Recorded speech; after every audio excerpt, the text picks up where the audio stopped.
I do have a Slytherin beanie and some pretty dark lipstick and some spooky hair. I'm feeling the Harry Potter vibe. Not to brag or anything, but the Pottermore quiz says that I'm a Slytherin, so Expecto Patronum!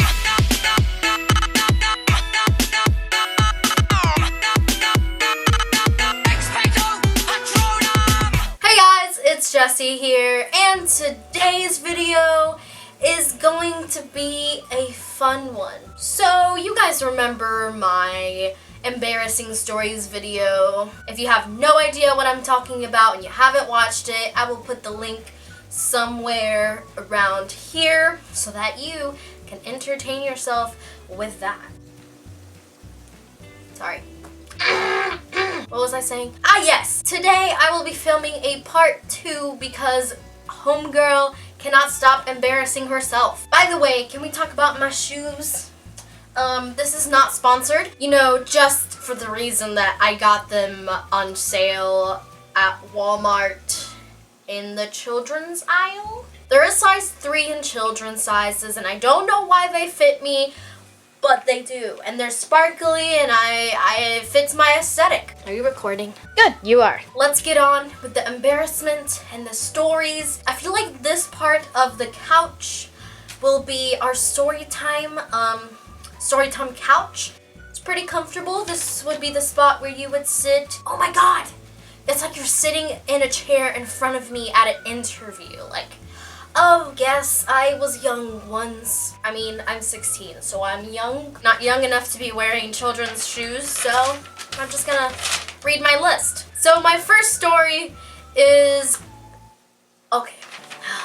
For theater, I was auditioning for the one-act, like, UIL play, and one of the lines that I was supposed to be auditioning with was, oh, how we wanted it inside with us, right? This play is called Trojan Women, and it's about the Trojan horse. If you don't know what I'm talking about, it was a historical thing.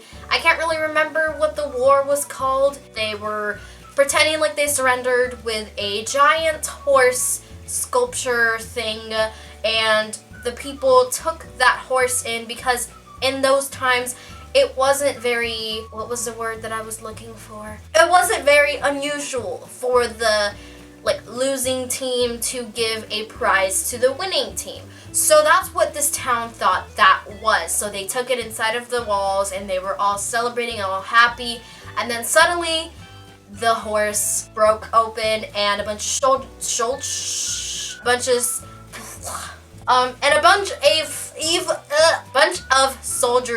came out of the horse and invaded the town, thereby winning said war. That was a history lesson for you right there. If you want to know about it, Google it. So that's what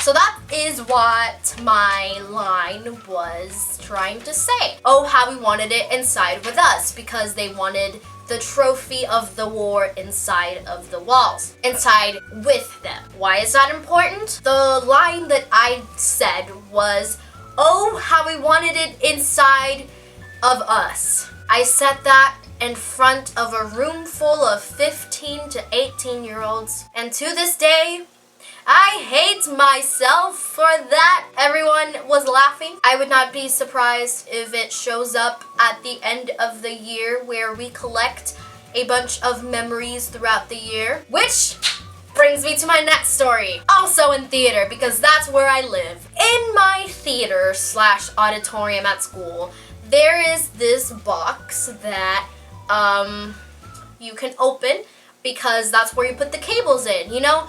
For the props and for the things that you need during the play. Well, you have to open the latch and put whatever you're gonna put in there and then close it, right? This is not very deep, it's like this big of a box, and there's a slit next to it. I thought it was a slit for the box. So I was messing around with my friends and I was like, oh look, I'm gonna put my phone in there.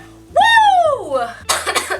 Jesus Christ. Ladies and gentlemen, that slit did not go into the box. I could not just open a little hatch and reach my hand in to bring my phone out. No, this was like a, I don't know, 4-foot drop onto nothingness that you could not have access to. I opened the latch and I was like, my phone's not there. So I closed it, I opened it again thinking that for some reason it would be the next time that I opened the box. Obviously it wasn't there. I started panicking and I got a flashlight, or someone else's phone, and I pointed down and I was like, it's down 4 feet into nothingness.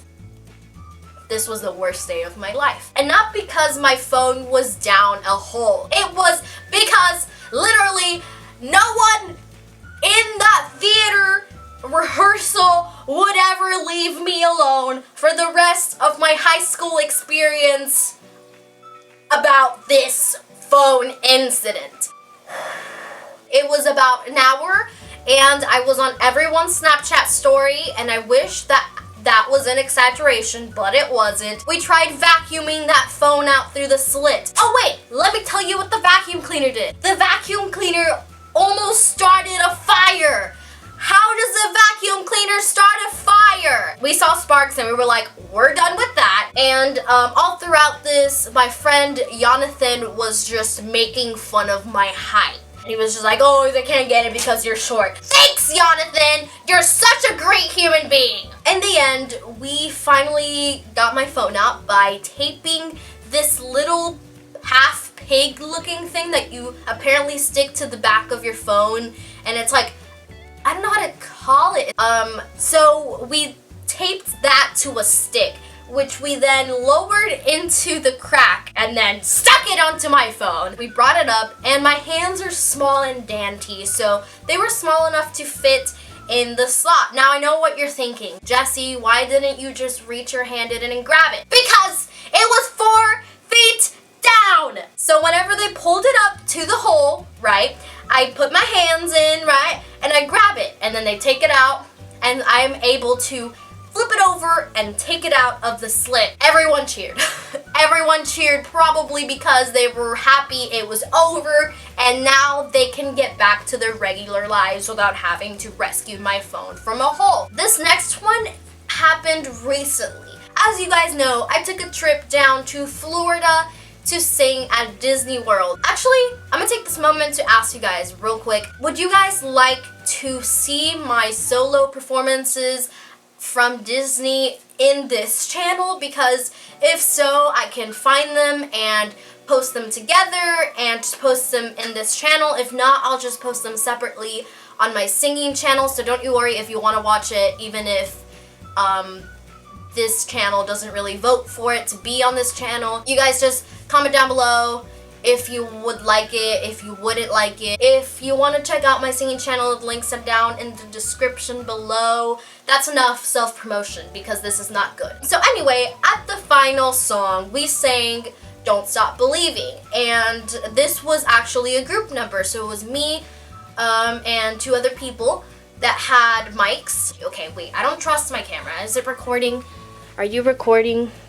Oh god, okay, it is. So when the song ended, those 2 people had taken mic number 1, which was the mic that everyone was passing on to every other solo singer. And then there was mic number 2, which stayed backstage. We had background singers for the one singer that's doing their solo. I had one of those mics, that was number 6. Of course, I had to put it back in its original stand as I was leaving. And we finished, we said thank you, the announcements came on saying that this was a special performance by Empowered and blah blah blah blah blah. They get to leave because obviously their mics are backstage, as I just said. I have to put it back on the stand. I'm struggling with it, and I'm trying to get it in the stand, and it took me about 40 extra seconds after everyone had left, and I was still trying to get this mic on the stand. Finally got it. I finally got it, and I was like, well, I have to make it look like I meant for this to be funny. And so I looked into the audience, I went like this, and I left that stage. I walked like a champion off of that stage, and I'm pretty happy I did that. So there was this school scene, which was really just a bench that we would take out from backstage and put it in the apron. This bench wasn't a prop bench, let me just say that. It was made out of solid metal. Since the bench is so heavy, the person who is in that scene with me is supposed to carry it out with me. That did not happen. This person finished their line, got up, and walked away. I guess I'm not supposed to pick it up, so I walked away. And then I realized the bench was still out there, so we couldn't open the curtains because there was a bench on the apron. So I calmly walk back out and make it look once again as if I made it look comedic. And so I walk on there like this. I put my hands on it and I start slowly trying to drag it to pick it up, but this is solid metal. So I'm struggling, the bench isn't moving, the lights are on so you can see this. The crowd starts laughing. I start calling for my friend who was part of that scene. And I go, Peanut, Peanut, Peanut. And yes, his name is Peanut. That is his nickname. I'm not making a name up. That is what he likes to be called. And so I just kind of start screaming with my mouth like this. Peanut! Peanut, come help me! And so he finally does, and we take that bench off of the stage. Now that only lasted like less than 20 seconds, but it felt like a lifetime. Why do I continue to do this kind of stuff to myself, you know? Like I said, if you want to check out part 1, the link will be somewhere up here or definitely in the description along with my singing channel. Don't forget to comment down below if you want to see my performances at Downtown Disney or Disney Springs. That will be all for today's video. I'll see you in the next time that I post a video.